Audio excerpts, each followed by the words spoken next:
salaamaaleykum mbokku téléspectateur Pexxe TV maa ngi leen di jaajëfal kon ni ñu ko daan defee rek saa su ne ak vidéo yi nga xamante ni nii ñu ngi koy def man ak ki nga xam ne mooy Yadouane Faye par rapport ak li nga xamante ni nii moom mooy xew si àdduna ak si jamono ji fii si réew bi. donc tey ñu war a waxtaanee li nga xamante ni mooy maanaam mbirum góor jigéen yi nga xamante ni mouvement yu bëri taxaw nañ nekk benn pour xeex ko pour ñu criminaliser ko ñu def ko li nga xamante ni képp ki nga xamante gis nañ yaa ngi def yi ni mel. ñu àttale comme ku rey nit ñu dugal ko assemblée am mu jur coow yu bëri nag ñu war si waxtaanee mais bala ñuy dugg foofu noonu Yadouane lan ngay nuyu téléspectateur Pexxe TV. waaw asalaamaaleykum donc du nuyu internautes yëpp donc ñu nekk Sénégal ak ñu nekk bitim réew. Particulièrement effectivement ceux qui sont dans la commune de Golf Sud. d'accord jaajëf Yadouane Pape Souleye lan ngay nuyoo. waaw asalaamaaleykum ñu ngi nuyu Sénégal yëpp di nuyu góor ak jigéen mag ak ndaw di leen ziar bu baax a baax ak mbokk internet yëpp noonu laay nuyoo gi. jaajëf sama gars yi yaakaar naa ni li ngeen nuyoo ne am na solo trop mais tamit bokk na tamit si waxtaan bi Macky Sall le fait que mu toog ak imam yi waxtaan ak ñoom am nañ ci ay nit yu xarañ yi nekk fii nii yi nga xamante ne ñoom dinañ ci indi seen xalaat ndax yaakaar naa ne réew bi ñu ñoo ko bokk te waruñu nangu tamit ñu siy def yenn yi sous forme de politique di si rax wala leneen ak leneen donc jàngat yoo xamante ni war nañ ko mën a soulever si par rapport ak loolu noonu donc Yadouane damay tàmbali si yow rek mbirum góor jigéen ñi ñu war ko criminaliser ñu dugal ko assemblée bi gars yi rejeté ko yow ban jàngat nga si njëkk a am. waa Gris bon mu nekk loo xam ne nii donc jàppoon naa ne tey fii ñu nekk nii dafa waroon nekk benn débat boo xam ne dañ ko dépassé pour lan ma ne dafa waroon nekk débat boo xam ne aujourd'hui dañ ko dépassé parce que malheureusement lu nu dal si troisième candidature wala troisième mandat wu Macky Sall bi loolu moo nu dal si malheureusement homosexualité bi quoi mu nekk benn loo xam ne nii vraiment tey waruñu ko woon di ko tudd position bu Macky Sall jëloon si si comment dirais-je si mandat bi mu avancé ay nii oui nii non loolu moo nu dal si phénomène bi malheureusement parce que Barack Obama bu mu fi ñëwee su nekkoon moom dafa wax ne homosexualité du fi am kon débat bi tey vraiment duñ si nekkaat mais malheureusement sa position était figée et à travers aussi ses sorties yu muy def sur le plan international souvent da doon wax ne effectivement góor jigéen yi am na Sénégal moom moo ne góor jigéen am na Sénégal moom moo ne aussi góor jigéen duñu amuñu benn problème ak état du Sénégal peut-être avec la société loolu ça veut dire quoi ça veut dire que si ces députés-là effectivement dañoo rejeter le projet de loi mais c'est à cause de lui ça veut dire que man mun naa jàpp ne moom moo leen wax ne projet de loi bi bu mu jàll. comprendre mais souvent ma ne.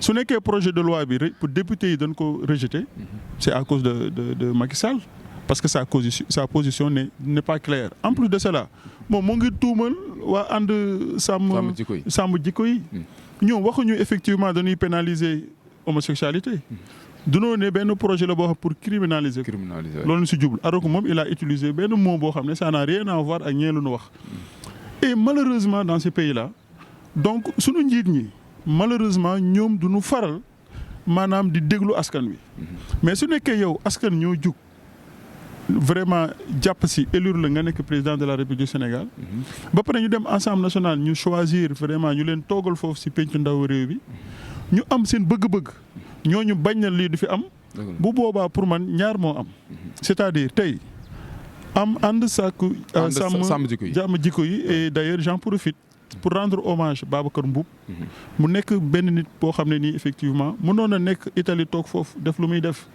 mais tey engagement ak détermination moo tax effectivement mu ñëw Sénégal di fi liggéey bu am solo et je vous dis dans le passé récent même otom sax dañ ko saboté woon maanaam roue yi dañoo dindi woon écrou yi si roue yi mais loolu lan lañ si jublu ak kan moo ko def ba may wax ak yow fii mais personne n'est inquiété ça veut dire que aujourd'hui c'est un débat boo xam ne day mettre en l'aise les autorités qui sont là donc mu nekk loo xam ne nii pour man bien vrai que nous sommes dans une société laïque mais la laïcité ça ne veut pas dire que aujourd'hui dunoo war a imposer les nouveaux droits internationaux yoo xam ne ñun dañ ko war a dugal effectivement ci sunu constitution et ce qui est malheureusement quand on parle la République maanaam constitution bi dafa nekk ci kaw malheureusement téere yi muy alxuraan maanaam ak Bible bi ak ay Torah. te malheureusement aussi ce qui est encore beaucoup plus grave traités internationaux yi dañoo ñëw tegu ci kaw constitution bi ba nga xamante ne donc tant que ñun vraiment on a une pensée occidentale donc lu bëri lu nu bugg suñu dëkk duñ ko am.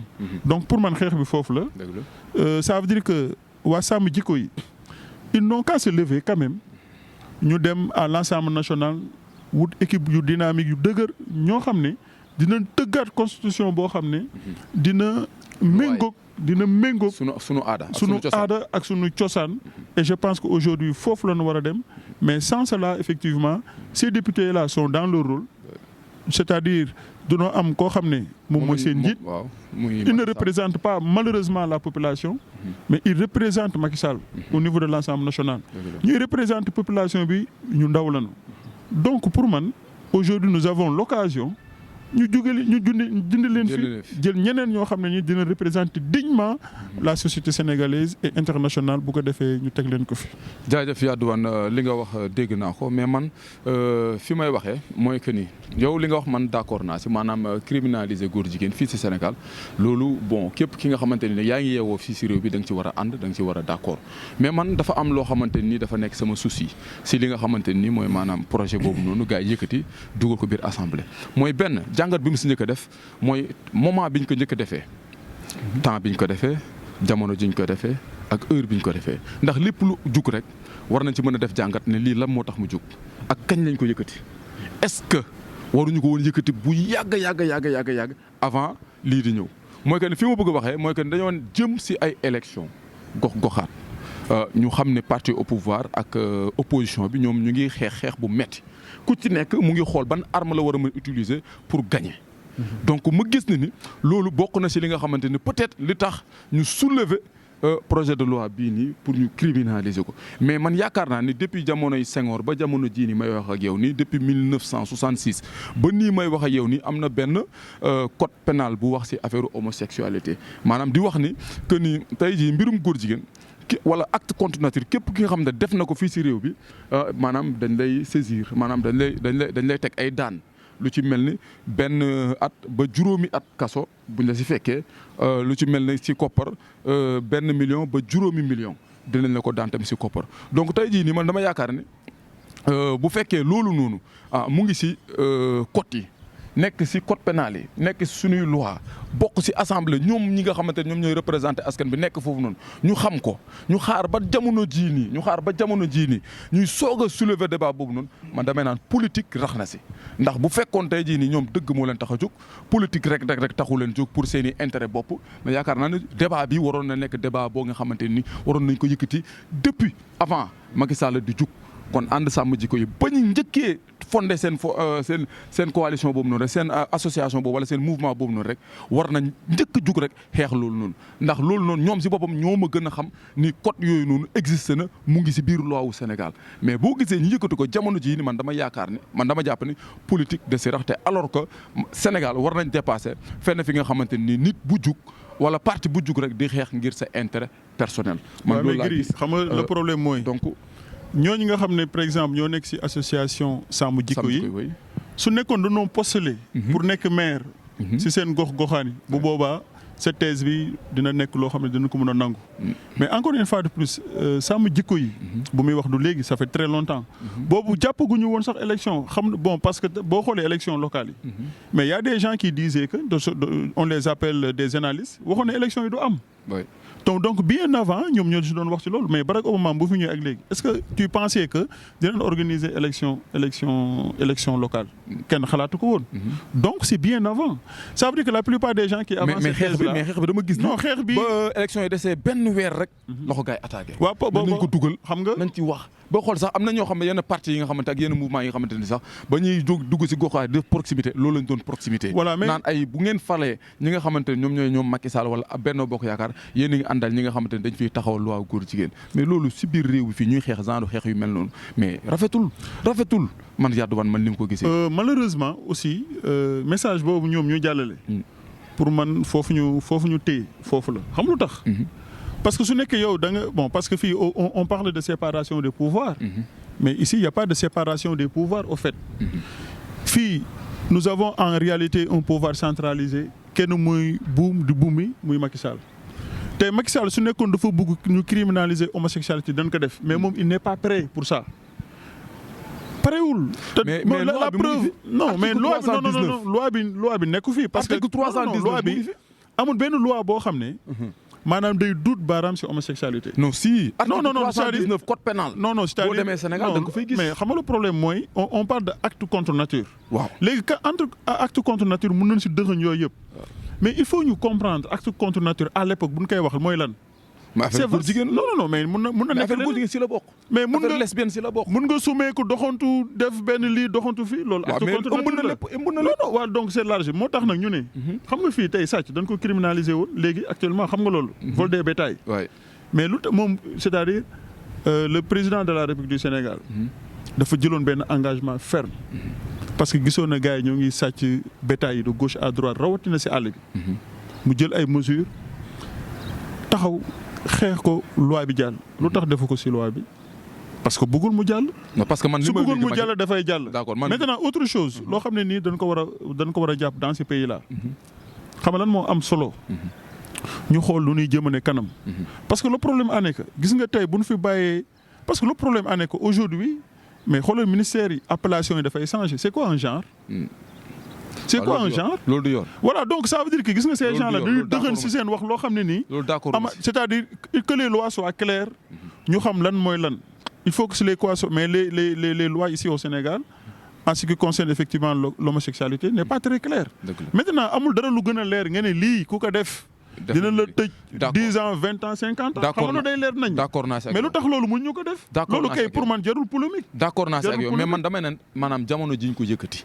parce que toll nañ war nañ mën a weesu fi nga xamante ni affaire maanaam intérêt personnel mooy tax may xeex pour daaneel ni gis nga Sénégal ñun wàddu wan dañuy tànn benn façon tànnin bi nga xamante ni maanaam na fi jug na kenn ñëw toog te alors que nit booy tànn da nga war a analyser utiliser sa xel xam ki nga war a tànn moom boo ko tegee moom ban njëriñ la war a apporter mais dañuy doyal si yow na fi jug ku toog baax na te alors loolu dañ ko war a di moytu donc yaa dawaan xaaraat nañ teg foofu suñu baaraam ñu dugg si Pape Souleye parce que moom tamit si débat bi la bokk donc Pape Souleye boo gisee président Macky Sall mu recevoir ay imam te Sénégal bi yëpp nu mu toll ak nu mu yaatoo mu recevoir def naa ay 5 xaw ma 6 imam bëriwul daal benn minorité ñu dem biir assemblée toog ak moom waxtaan ak moom ci li nga xamante mooy loi bi nga xamante mooy maanaam affaire góor jigéen mu toog ak ñoom leeral ak ñoom ba ñooñu tamit nangu Macky Sall maanaam Macky Sall convaincre leen yow loolu ban jàngat nga ci am. waaw maa ngi leen di nuyuwaat maa ngi dégg léegi seen waxtaan waaw xaw na kii tuuti waaw. waaw waaye dafa xaw a dugg dañ ci dugal politique de trop. ak mbiru góor jigéen gis nga mbiru góor jigéen bi ñuy wax man déglu naa vidéo Macky Sall ba muy wax ak imaam yi mu wax imaam yi tontu mais mu wax moom Macky Sall c'est affaire politique la ko xaw a yóbbu daal waaye mbiru góor jigéen suñ ko wax na gars yi dañ koy politiquer quoi. waaw suñ ko mënee politiquer mu jógee fi sax baax na en tout cas na fi jógee imaam yooyu ma seetaan bu dee ay imaam lañ dañoo ragal Macky Sall wala dañ leen fay man bu dee ay imaam lañ. waaw parce que tamit mënoo toog ñuy wax lu toll nii loo xamante ni yow dañ la tegal yàlla tegal la koo xamante ni dalaa jiite ci àdduna nii suba muy dee suba ginnaaw suba ngay dee yow nga ni sañoo wax dëgg sañoo wax bu dëgër mu dégg waaw lu dul li Macky Sall wax yow loolu nga répété ñoom li Macky Sall wax rek lañ répété. Iran Ndaw laa fi déglu démb vidéo mu wax xaw a dëgëral sax mais loolu la ñuy xaar tey dëkk boo xamante ni nee nañ lii bëgguñu ko suñ dëkk. nee nañ dañ ko non loolu la war a doon waxuma tëj de dañoo war a jàpp góor jigéen di la ray ñëpp teg seen bët góor jigéen jóge fi mu jeex. Gambie ñu gën a tuuti Yaya Jammeh kan moo fa mos nga dégg boobu ba mu fa jógee lañ nga commencé dégg ay góor jigéen waaw donc loolu mooy am si dëkk boo xamante ni dëkk nee nañu lii dëkku jullit la 100% jullit mais bu dul loolu dañuy sonal suñu bopp. Sénégal nag moom day gën di tardé xam nga lu tax dañuy naan magu diine yi. ils sont corrompus dëgg la gis nga ñi nga xamante ni ñi nga xamante ni ñeme ragal nañ yàlla sax boobu ñu ngi seen coin toog ñemewuñu wax mais loolu kon du dem mais génn leen wax man kilifa diine yi sax dama leen di jam baaram mais nañ génn ñu wax fi sabilillah ñu wax parce que kilifa diine bu mu ci mënti doon su génnee mu ne képp kuy sama taalibe lii fi am nii ngala taxaw leen ci bu mu am xeex leen ci bu mu am du am. peuple bi ñoo. boo xool élection yi sax booy xool élection yi am na benn kër kilifa diina ñoo xam ne ñoom génn nañ ne képp ki nga xamante ne votel na ab benn bokk yaakaar rek bokkatoo si sunu kuréel bokkatoo si sunu ànd donc loolu bokk na si li pénaliser benn bokk yaakaar ba gañewuñu ndax mbiru góor jigéen yi la ñëpp nag dañoo waroon génn bu dee mbiru góor jigéen sama yoon neewul si affaire politique la ak doo affaire bu dee mbiru góor jigéen yi kese ko waral moom ñëpp dañoo waroon génn kon wax loolu. parce que tey jii ñun li ñu ñor xëy na li ma ñor mën na bañ a ñor keneen mais man de li ma ñor mooy ku fi góor jigéen ñu rey la. te beneen bi mooy damay dégg ñu bëri naan dañuy kaas lu ci mel ni ay maa ngi dégg Jamra ay yooyu. damaa déglu ki leen jiite moom it mu toog si bureau am expliqué wax mu ne ñoom waa kiiw góor jigéen yi seen lobby bi dañ doon transféré xam nga ban affaire transféré ko seen mail ñoom. waaw ba mu ñëwee ñu xam liste góor jigéen yi fi nekk yëpp ñi nekk si état bi ñi nekk si kër diine yi ñu lu suñu yoon si loolu ñu nekkal bul nekk si kër diine yi de nekkal kilifa diine bi mais góor jigéen dañ ne la weer ko na weeru ñu rey ko sangu ko jël ku benn mbaam ko maanaam mbaam ku wayadi koo xam te ni kiiwul non doo ko sànni de jullit la bu dee jullit la sangu ko Iran koy nettali keroog sangal jël koo xam te ni tekkiwul dara mu jullee ko ñu suul ko yàlla moo li ci des mook suñu borom mais dañ ko war a rey. waaw donc comme yàlla wax loolu dañ ko war a rey. Parce que dafa am loo xam ne nii dafa am solo si dëkk bi. gis nga la plupart des gens ñoo xamante ne ñoom bëgguñu c'est-à-dire boo waxee criminalité góor jigéen rek vraiment ñu jox la nopp bu baaxul bi. soit ñoom ay góor jigéen lañ.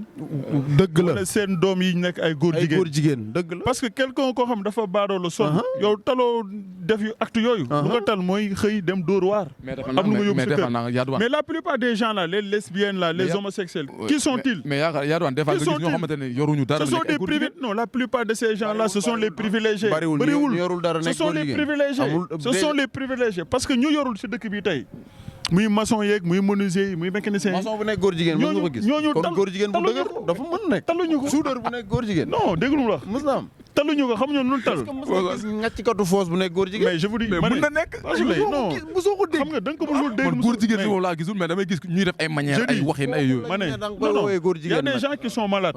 am na ñoo xam ne dunoo c'est dû à leur comportement quoi. dunoo am ñoo xam dunoo am comportement féminin. mais bu ñuy wax góor jigéen fii mooy góor ak góor yuy tëddante c'est ce qu'on dit. mais la plupart des gens qui font ces actes là ma ne ce sont des privilégiés lii man maa la ko wax. ce sont des privilégiés. mais loolu la moo tax ñii su nekkee ñii lan fi bàyyi. vraiment loi bi ne passera jamais. xam wax ji mooy lan. wax ji mooy lan. sàmm jikko yi. laa wax sàmm jikko yi waaw. ce sont des gens qui sont là-bas qui sont dignes et honnêtes. ñooñu ñun jug sol seen dàll. wut liste. boo xam ne dañ koy déposer. dem à l'Assemblée nationale dem représenter nu foofu. yenn loi yëpp. vraiment yoo xam ne nii bëgg na mu jàll. te mu nekk lu gën su ñun. mu jàll yoo xam ne dañ ko war a criminaliser ñu criminaliser ko loolay fula. tey aujourd'hui je dois dire quelque chose aujourd'hui les xalif wax nañu. les wax nañu. mais par contre dafa am ay yenn institutions yoo xam ne nii ce sont des institutions islamiques entre guillemets. yoo xam ne malheureusement l'État les utilise à cause de ces privilèges là. jégal ma dagguma la de mais ni ñu war a waxee wuñ ko parce que góor jigéen dafa war a metti xol maanaam dafa war a merloo xalifa yi. mais c'est malheureux. non c'est-à-dire loolu xam nga tamit xam nga kilifa nu muy waxee ak man nu muy waxee bokkul. waaw mais dafa am ay imam yoo xam ne. bon yàlla daa meroon de yàlla mi ñu sàq moom daa meroon ba mu ci ba mu. dëgg la mais xam nga le problème mooy lan. gis nga problème bi mooy lan. il y a des gens qui se disent imam je suis désolé de le dire ne sont pas des imams. non du ñu ay imam dëgg la. ce sont des gens yoo xam ne sont là que pour leur privilège. loolu lu leen yitteel mooy seen poche. kase donc pour vous dire que gis nga wax ji xam nga wax ji mooy lan encore une fois de plus. mbéjum kanam. borom a koy société bi ma ne waa sàmm jikko yi nañ wër Sénégal yëpp. département bu si nekk. ñu def fa liste def benn liste nationale ñu xool les dignes fils de ce pays là ñoo xam ne ay bañkat lan lu leen soxal mooy développement ak lu baax ñu def seen liste jox askan bi léegi askan bi su nekkee voté lu leen nag ñu jàpp ne askan bi ñoom ñoo bëgg góor jigéen ne fi fuux. loolu lay wax ji jaajëf yaakaar naa ni sunu waxtaan bi am na solo lool mais yaakaar naa fii lañ koy dagg parce que wax nañ li ñu war a wax yëpp buñ fi waxaatee leneen te bon dañuy répéter rek yaakaar naa ne li ñuy wax man position bi ma jël mooy maanaam.